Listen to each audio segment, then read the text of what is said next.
All right.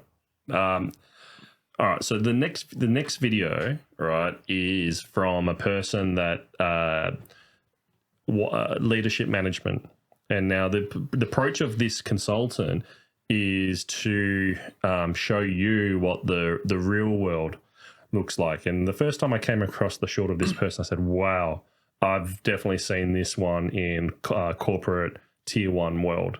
Yep. So I've got about 3 or 4 clips from this person. Yep. I don't know which one this is, but Sure. curious where your thoughts are. Yeah, absolutely. All right. Okay, so we've got to that part in the meeting where we discuss the HR. Okay. All right, so promotions. Anybody got anybody we want to promote? Yes, yeah, I'd like to talk about Derek. Yeah. He's asked for promotion for 6 years in a row now, and I've been able to fight him down and sort of keep him in his box. Although I must say he probably has been working above his pay grade for the last 4 or 5 years. Now's the time where I think, yeah, we probably are going to have to promote him because it's getting a bit embarrassing now. He's been here so long. Yeah. So everybody okay with that? Sorry, Alice, what are you doing walking into the middle of a board meeting? Oh, you've got a very important letter for me, have you? Well, it better be important. Oh, that's just typical, isn't it? He's only gone and resigned, hasn't he? Absolutely typical. I mean, this is the trouble, you see. This is why I don't promote people, because they just don't deserve it. There's no loyalty. You think maybe if I promoted him, he wouldn't have resigned? If I promoted him, we'd be in even more hot water, wouldn't we? Well, because we'd have a senior person we'd have to fill the role of. Where are we going to find somebody to do Derek's job? Well, it's about 4 or 5 jobs, really, isn't it, to be honest? So, She, excuse me, she changed the scope a little bit at the end when she said 4 or 5 jobs. Now, I can only talk to examples I've heard of rather than anything I've been involved in, ladies and gentlemen. But typically, I've seen cases, not in my current company or role, where a person who is capable, and you could argue, if you're in a technical profession, you could say technically capable, where this person has annoyed or not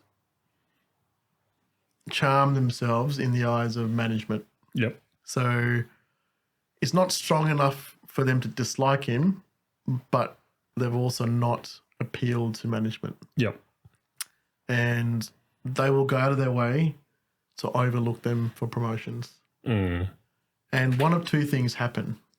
One is they know this person will never leave, and they drag it out to the point, as she said, where it gets embarrassing. Yep. And then they do it, not because the person's going to resign, but they actually won't be able to promote anyone else because this person clearly deserves the promotion in terms of experience and all the other elements that are on the sheet that evaluate with. And so it'd be a scandal if they hadn't. And the second scenario is where they'll continue denying the promotion because they're isolated enough from their broader team that not promoting within the current team would have no material impact to how promotions are conducted elsewhere. Have I seen anyone resign? I'm going to call bullshit on that, because the people who are good enough to be promoted, who meet both the technical ability and the human factors experience, will create that opportunity for themselves within this company or somewhere else. They would out-politic the boss. Wait a second. Yeah, you said they'll create an opportunity inside or outside. Well, the only way to create it outside is to eventually resign. Yes, but I'm saying they wouldn't wait 6 years. 2 to 3. Okay. Yes. I accept. Thank you. The thing, what's interesting here is should it be guaranteed that time leads to promotion? No. So then why did you hold or agree with the framing that 6 years time now it's embarrassing to promote?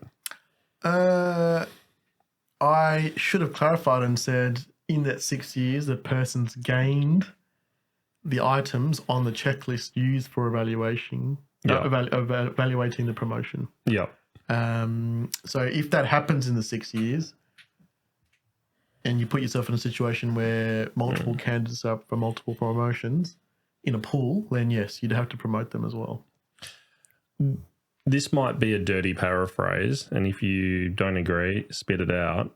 I would assume the analogy of this in the relationship field is, you know that your partner is cheating on you, and you don't do anything about it to curb behavior or walk away or whatever it is, but your action is inaction. The equivalency there is the whole being walked on factor, and that's why you're suggesting 6 years chasing a promotion, getting no promotion. In the net outcome is you're getting walked over. Is that unfair? Paraphrasing? No, I think it's fair, and it's just made me realize something. I'm seeing this from the perspective of management rather than the person getting walked over, which is egotistical of me. So the relationship analogy could be one of two things, exactly what you just said, or you're with someone, you know they're not your person, but you've got no other options. And instead of breaking up with them, you string them along, and at the 6 year mark, they say, "Where's the ring?" Yep. And you know you don't feel like it. So now you're hitting on what I picked up when I first watched this, and like I don't have the same reaction to it watching it now, and haven't actually forgotten about it. But when I first saw it, it gave me a lot of I wouldn't say memories, because I've been in this situation, but not after 6 years, after like 2, and then my action was to leave. But it's an interesting question when you factor in survival from both sides. Like you said, maybe neither party has a better option, and when it comes to paying off your mortgage and having a bum on seat to actually deliver work, which then brings in cash flow, you have to settle. Well, that's the question. Do you have to settle? No, that's a fantastic question, because, and I know I've said 2-3 years, but for me that's meaningful. Because for me it means that if the person's ready to move and ready to be promoted, sometimes they have to leave, because it's not in the interest of management to promote them for either cost reasons or there are no positions. But then you'll be familiar. Well, sorry, I'm not saying you'll be familiar because you've been the recipient. I don't know what he's talking about. But you'll be familiar with management saying this. You just need to be patient. It's not your time yet. Be patient. Yeah, I mean, am I? No, and look, exactly right. I had one manager that I was having a conversation with a couple of weeks ago. So in the context for the listeners, manager in a tier 1 company is someone that's got about 100 to 200 employees working for them. That could be a general manager in other industries. This manager said, I've just lost an incredible talent, someone that was really great at what they did and also happened to be an EID hire. Wow. Okay, and that person let go.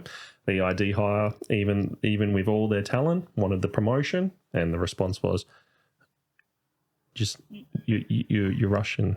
Yep. Right, be patient, it's not your time yet. Yep. And that person voted with their feet. Yep. Which is the exact same way I've handled those situations. I think it's a great way to handle it. If you can do it, do it. Because in that scenario where you ask the question, you're not going to get a truthful answer necessarily. And at the 2-3 year mark, if you are confident in your abilities and you know you've got the experience to deserve the promotion, you have to have that second option on the table. Apply somewhere else.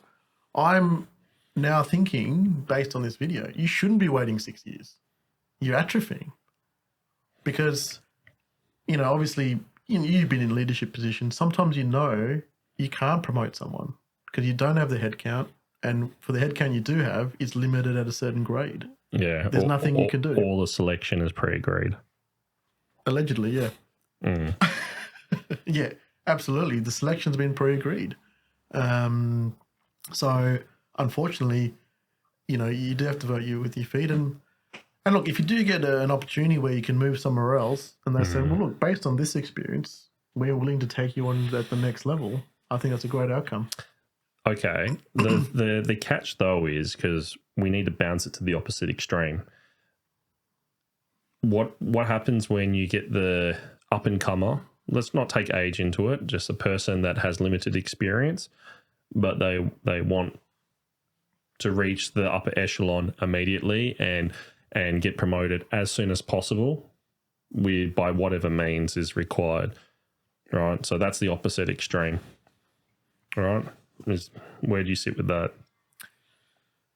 Because your position that you've said would indicate you're an advocate of that approach, because if, 2-3 years you've earned an opportunity and you're getting blocked for whatever reason, vote with your feet. So what about these people that are overly eager and, every 6 months they want to move up? Well, 6 months. Well, that's just an example. Yeah. Look, in the end, whether you do it 2-3 years or 6 years or whatever, you have to have delivered the goods.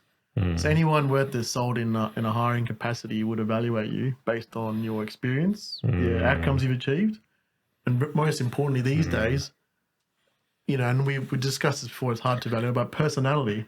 What values and qualities do you bring to a role? No, I accept your counter, because as soon as you tied it to what have you delivered, well, what can you deliver in 6 months? You've only just started the observation into... All you're showing me is you're hungry. Yeah. And this is where... I know it's not done anymore, but, back in the day, allegedly, grads were given shit kicker work, and it was a way to prove, as a grad, even if it's for 3 months, 6 months, that you could tolerate the shit kicker work. That you would empty that you were humble. That you were humble. Which means you have discipline. Which means you have... well played. And it meant that you were also a team player. Yeah. Now, I don't know if that's true anymore, but for me, you're right. What can you achieve in 6 months? Unless it's some sort of fast track program. And then, if you did do something, I reckon that's worth considering. Okay, but then again, it's playing it out. Let's say that you were in some sort of field, niche, specialty capability where on a 12-month cadence you could deliver something start to finish that could be defined within KPIs. Does that mean in that industry you could be promoted every 12 months? Yeah, and again, this is where the industry-specific hiring managers need to make that evaluation. Because where I'm getting to is if the candidate was a really good salesperson of a deliverable and could sell somebody on reducing down, because again, discipline is breaking things down into manageable chunks. If they took some sort of extreme goal that we go meaningful is 2-3 years and they converted that into a 12-month turnaround process, well, then by your logic, they're selling themselves as appropriate for a promotion. Yeah, but are they relatively special? So if you go back into that industry, you say, so you delivered a dewatering ball in 12 months like every other guy or person. See, are you special? Okay, do you know why I'm going into this? And I've decided to counter you by just ignoring the question altogether and offering an alternative. All right. We're debating whether a person is appropriate for a promotion based on their capabilities of the existing role, which has nothing to do necessarily with the promoted role. There's a term called Peterson's principle, something like that. And it says you are promoted to your last step of incompetence. That's right, yeah. Or just below your capability. Or just above your capability, sorry. Yeah. Right. And then suddenly you can't deliver anymore. Yeah. And but this is an excellent point you're touching on, because this is how I'm answering a question around if you achieve something, because it's industry specific. So if you've achieved something that's just standard KPIs, 12 months in your role that everyone else in that industry does, you're not special. Yep. Okay. I accept that. Yep. So you're saying... So the hiring person's got to say, well, based on this person's experience and what they've achieved in this industry, are they capable of doing that next step up or growing into that next step up? Okay, so along the way, either it's been gifted to them, to the promoted person, it's either been gifted or they've had the initiative to identify a value proposition that there is a value proposition that they're being worked on that is not unique, but outside the standard deviation of common. Yeah, that's right. And they need to find some way of articulating they understand that to the hiring person who has enough insight to know if they're bullshitting or not. Yeah. See, You know? these are the real life lessons. And again, you talk about the type of things that are required to live in society that aren't taught at school. Yeah, Things like how to actually keep money instead of spend money. exactly. How to deal with value instead of just being a straight deliverable doer. It's then about what value is being created. These type of discussions are sorely lacking, but that's a different conversation altogether. Excellent point and a great topic we should follow up. But I'll give you an example. If someone was in a team, right, with a set of KPIs, okay, and then an equivalent colleague had the same KPIs, but one had half the budget and achieved just below those KPIs versus the other person who had twice the budget and achieved the KPIs flat. Are those two equivalent? And, it's a challenge to even figure that out sometimes. Okay, so in that example, I'm going to say if you get to the final stage of interview, they are not equivalent. To get to the final stage of interview, they are equivalent. Yeah. And that's the challenge for a hiring lead, to figure that out. Because if you just look at the KPIs and not the situation. Yeah. And that ties into what you're saying. But this is the issue in particular with the place I work. Oh, geez, we're getting sidetracked here. Yeah. The place with the problem I work is the notion of managing people is considered a dedicated stream of capability and competence. Meaning, if you have the skills to influence people, you don't need to know or understand about what they do. You just need to know how to motivate triggers, almost like being a handler. Yeah, you're right. That was very strong in Tier 1 culture. It started 10 years ago and then it carried through for 5 years. I don't know where Tier 1 is at with that now. But yeah, I think I'm still exploring that as a concept. I would say I disagree based on what I've observed. But I think one of the important clarifications you're making is what is possible to achieve in a scenario that you've been put into, and what experience do you need to maximize your constraints? Do you need to know the subject matter of what the people do or don't do? I'm not sure. That's a great question. And I know we're digressing, but yeah. Yeah, I have to answer it for myself because this is my own journey and stuff I spend time thinking about in solitude.